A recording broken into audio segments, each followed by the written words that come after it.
जय श्री राम दोस्तों, राधे राधे। मैं हूँ पुष्पा उपाध्याय। जय श्री राम, राधे राधे। मैं हूँ सीमा पांडे और आज हम दोनों मिलके एक देवी गीत सुनाएंगे। देवी गीत आपको पसंद आएगा तो वीडियो को लाइक कीजिएगा, शेयर कीजिएगा, कमेंट में बताइए कि देवी गीत कैसा लगा और हमारे चैनल एसपी भजन सागर को सब्सक्राइब करें। मंदिलावा में घंटा बाजे बाजे कर ताल हो, मंदिलवा में घंटा बाजे बाजे कर ताल हो, मंदिलवा में घंटा बाजे।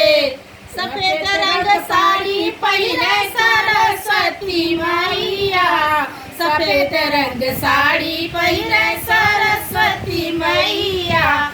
सड़िया पहिरी मैया, सड़िया पहिरी मैया, डेलिया जदान हो, मंदिलवा में घंटा बाजे बाजे कर ताल हो, मंदिलवा में घंटा बाजे बाजे कर ताल हो, मंदिलवा में घंटा बाजे। हरी रंग साड़ी पहिरे लक्ष्मी मैया, हरी रंग साड़ी पहिरे लक्ष्मी मैया।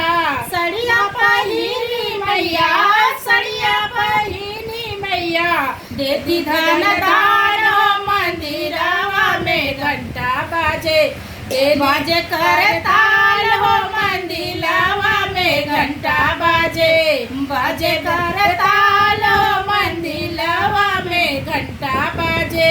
लाल रंग साड़ी पहिरे काली मैया, काली रंग साड़ी पहिरे काली मैया।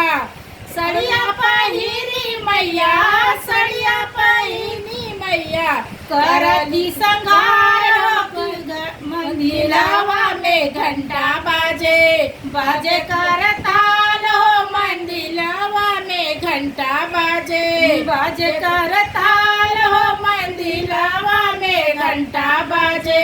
लाल रंग साड़ी पहिरे दुर्गा मैया, लाल रंग साड़ी पहिरे दुर्गा मैया। सड़िया पहिरी मैया, सड़िया पहिरी मैया, बोले जय जयकार हो, मंदिलवा में घंटा बाजे बाजे कर ताल हो, मंदिलवा में घंटा बाजे बाजे कर ताल हो, मंदिलवा में घंटा बाजे।